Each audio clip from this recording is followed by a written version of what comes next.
Good morning, everybody. I'd like to welcome Rory McIlroy to the Press Centre. Rory has had 6 top 10 finishes in the last 10 Masters. His record this year has been played 5 events in this season, in the top 5 twice, and 1 victory in Las Vegas. And he's a top 10 in the world at number 9 at the moment. Rory, rumor has it that that Poppy's making an appearance at the par 3 tomorrow. Yeah. Can you tell us a little bit about it? Yeah, it's funny, whenever you don't have children, the par 3 sort of seems like a bit of an afterthought, and then once kids arrive, it's almost like it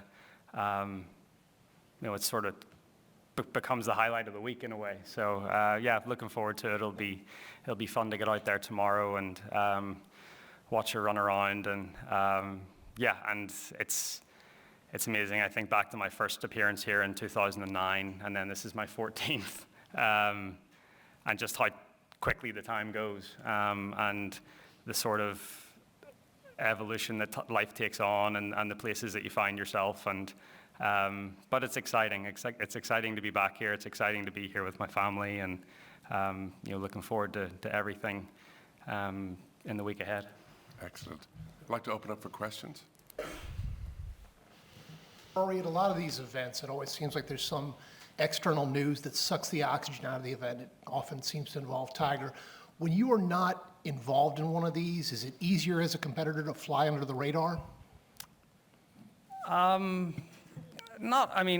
try to shield myself from as much news as possible, so especially this week. So not really, depending whether you're the center of attention or not. I think what it does make it nice with the practice rounds.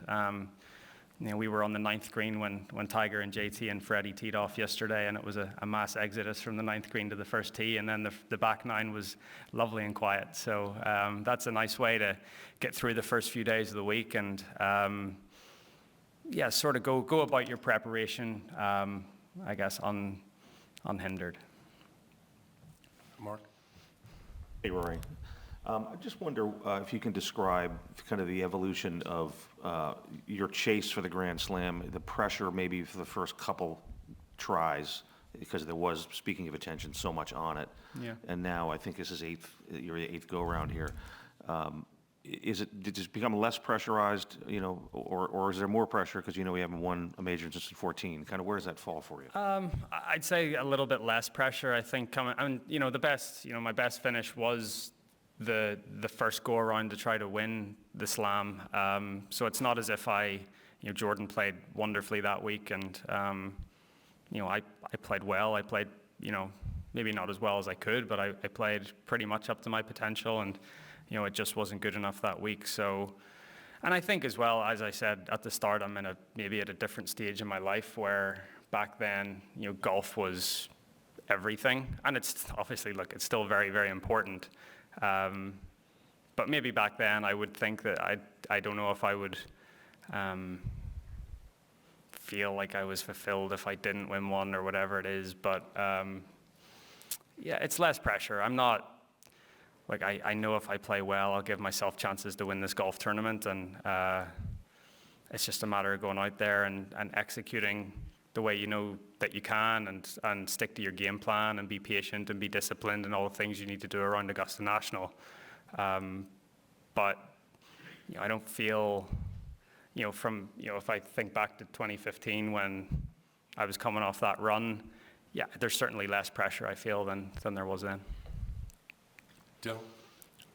I was just wondering how yesterday's practice round pairing came together. I think it was you, Padraig, Shane, and Seamus, and if there's anything new that you can learn from playing Augusta National at this point. Yeah, it didn't really. Shane and I spend a lot of time together down in Jupiter now that he and his family have moved down there. So we organized that game last week. And then he texted me and said, Seamus is going to join us, and that was great. And then Padraig as well. So I actually didn't know Padraig was in the field, which is bad.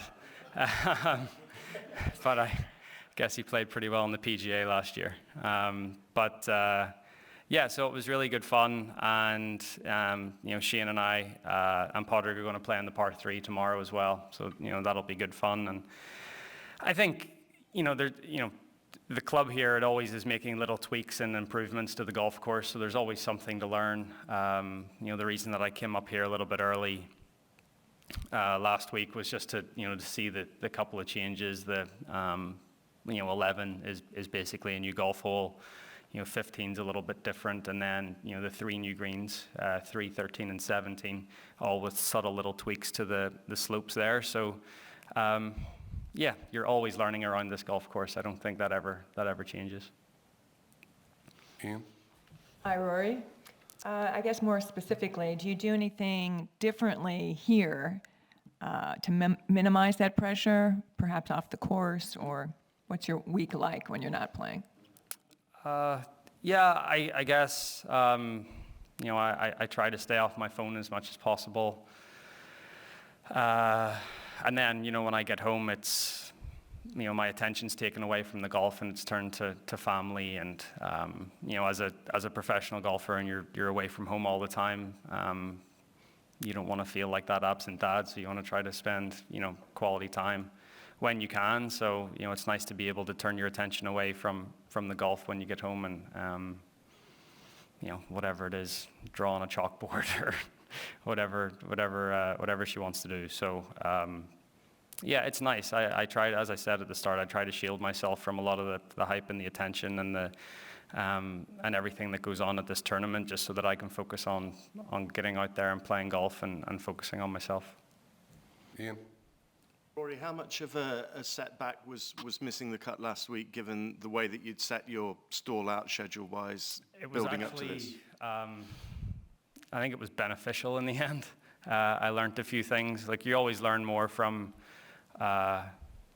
disappointments or from times where you don't play so well. So I thought, like, if there's a cut to miss, it wasn't a bad one to miss. I got home, did really, 2 really good days of practice on Saturday and Sunday, and actually felt a lot better about where things were, heading up here Sunday evening. So, yeah, I certainly, if I had made the cut, on the number in San Antonio and just played the weekend, I wouldn't have learnt as much or had that time to practice that I did over the weekend, and felt like that was pretty beneficial. Owen? Hi, Rory. In an interview at the weekend, you talked about your Sunday round at the Ryder Cup and how it came good because you played like me and you were instinctive. I just wonder now how you feel if you are being you and being instinctive, and how that's affecting the way you're playing now. Yeah, I think at that point I was getting a little too caught up in technical thoughts about my golf swing and playing golf swing rather than playing golf.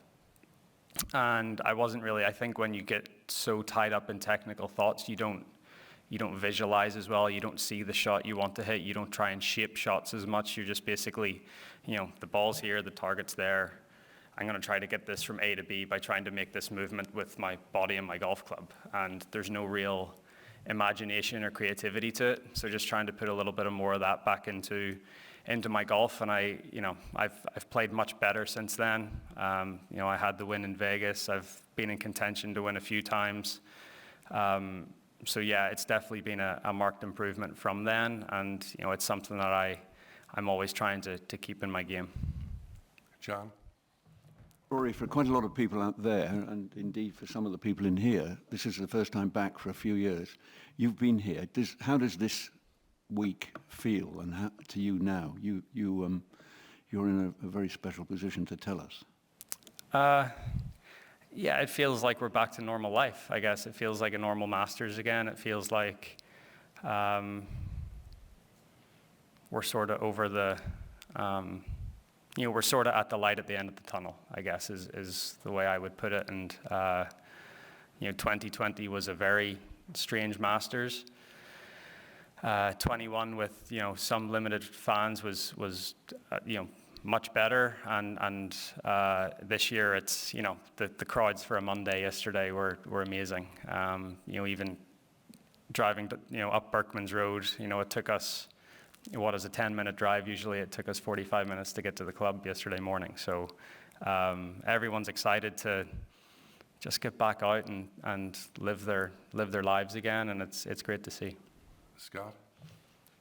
Rory, you mentioned, 11's basically a new hole now, and obviously the changes at 15 we can see. Can you sort of walk us through that hole, especially 11, how different it is and how it changes the strategy, and what maybe is the most significant part of what they've done to it, because they've changed all three areas? Yeah, so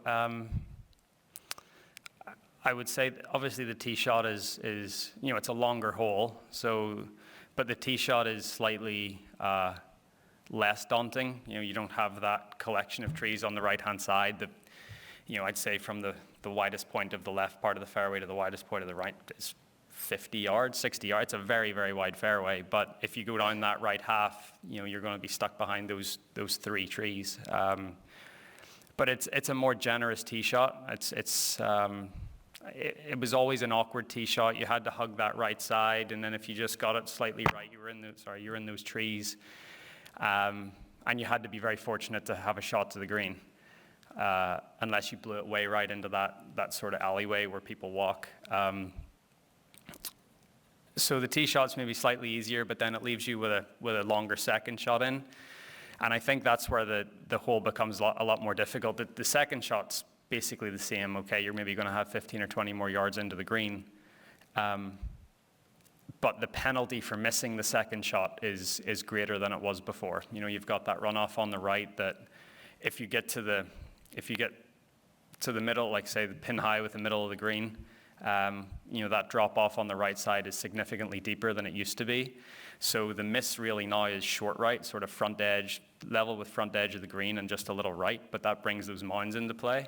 And then what people probably don't realize is that pond on the left has been extended another 10 yards back towards the tee. So that pond used to start at the front of the green. That pond now starts 10 yards before the green.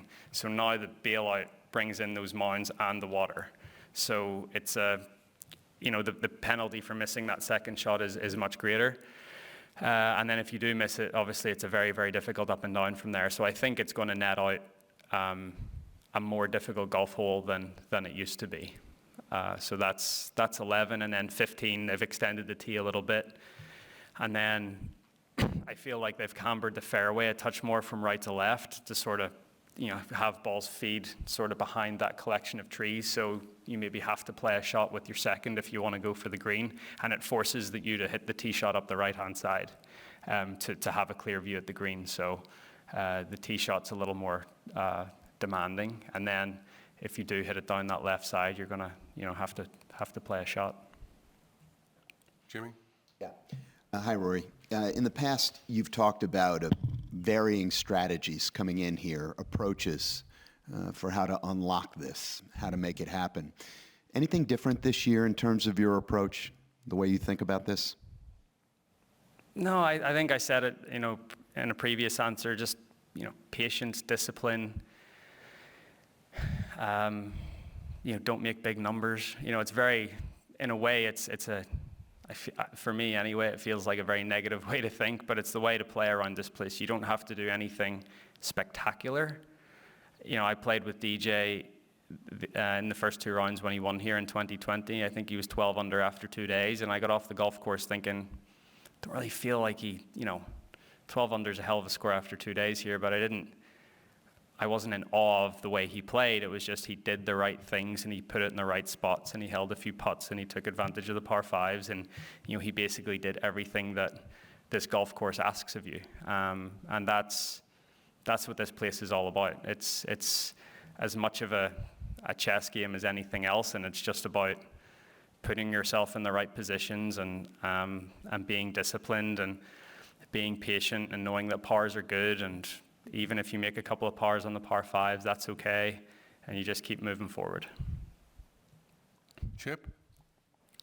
Where do you think your game is right now? And specific to this course, is there been something that doesn't match your game that you're really focused on specifically trying to improve this week? Yeah, so I would say my game's in it feels in good shape. I think it's felt better than the results have maybe suggested the last few weeks. And I think the big key here, you look at all the previous winners, especially over the last 5 to 10 years, their iron play and their approach play has separated them from the field. So that's that's a really important part of your play this week. And as I was just saying there to Jimmy, it baits you into going for flags that you shouldn't go for. So again, it's about being very disciplined with your approach play, knowing that if you hit a wedge to 20 or 30 feet, that's okay. Middles of greens, you hole a few putts, that's what it's about. It's about hitting greens. It's about playing to the fat part of the green, being somewhat conservative, and I think that's what wins you Masters. I mean, obviously you see the highlights of people hitting, heroic golf shots around here, but that's just one golf shot. The rest of the time they're doing the right things and they're being patient and being disciplined, and that's what wins you green jackets. Ian? Rory, obviously this tournament stands on its own above all, but when Tiger Woods is in the field as opposed to when he's not, what does that do to the competitive environment and just the feel of the event? And secondly, would you be surprised or shocked if he was in contention on Sunday? I think, Tiger Woods has been wonderful for us all in this room. He creates attention on the game of golf that no one else can. That's great for his peers. It's great for the media. It's great for this golf club. It's great for everyone. So anytime Tiger Woods is involved, it's a wonderful thing. I think in terms of the competitive nature of it, if he's in the field or not, I don't think it really changes much. You're trying to focus on yourself, and he can't stop you shooting a 67 if you play well. It's not like any other sport. So I don't think that changes much. But I wouldn't be surprised. I've spent a little bit of time with him at home, and the golf is there. He's hitting it well, he's chipping well, he's sharp. It's just the physical demand of getting around 72 holes here this week. That's probably the question mark, but the golf game is there. So would I be surprised? No, I'm not surprised at anything he does anymore. Tara? Rory, you mentioned, 09 and when you first came here, and you were a kid yourself, and now you're back this many years later with a kid of your own. Is there any other place, or how does this place and this setting sort of enhance or add to that perspective each year, kind of the milestones or the way your life has evolved and changed when you come back here each year? Yeah, it's I can't, I've missed other major championships before, and through injury. So I think this is this and maybe the Open Championship are the two majors that I've played the most over the years. And yeah, I think every time you come back and I hear it's my 14th appearance, when I'm, in 4 years' time, when I'm 36, I'll have played my 18th Masters, and that'll be half of my life spent here. It's pretty crazy to think about at 36 years old. So if I qualify for those events, obviously. But I think it just, as I said at the start, time does go so quickly, and, you think about, where does the time go, and, 14 years being here and everything that's happened in those 14 years. I think you start to realize how quickly time goes whenever it just sort of hits you. Wow, 14 years here is a long time. So, but it's great. It's been, I've had wonderful times here and wonderful memories, and looking forward to create, even better memories, with my family and at the par 3 tomorrow. So, it's cool. And last two questions, Alex. Rory, you kind of outline what it takes to win around here, at least in your own mind. Is that against is that against your golf nature, what you've talked about? Yeah. Again, to me, it feels like playing very negatively. playing away from trouble, playing, you know, not firing at flag assists, not being aggressive. It feels like a negative game plan, but it's not. It's just a smart game plan. It's playing the percentages and, you know, Sunday, if you need to take risks, you take risks, obviously, but, you know, for the first 54 holes, you just have to stay as disciplined as possible. And to me, that, yeah, that goes against my nature a little bit. So, you know, it is something that I have to really work hard on. Adam? Rory? You mentioned you've learned from past failures. What did you take away from the experience of the setback against Patrick Reed when you were leading going in the final day? Yeah, it was a strange day. Didn't have a great warm-up on the range. And then I was missing everything left on the range that day. And then my first tee shot on the first hole on Sunday, missed the fairway right on one by 40 yards. So that was a bit of a, you know, I made a great 4 from there. And then, you know, I got off to, you know, even though the way I was feeling, I got off to a decent start. You know, I should have eagled 2, but I made a birdie there, missed a short one. But I was always just a little uncomfortable that day. And some days some days you wake up like that, but I think I could have done a better job mentally of just sort of positioning my way around the golf course. Even though I didn't have my best stuff, I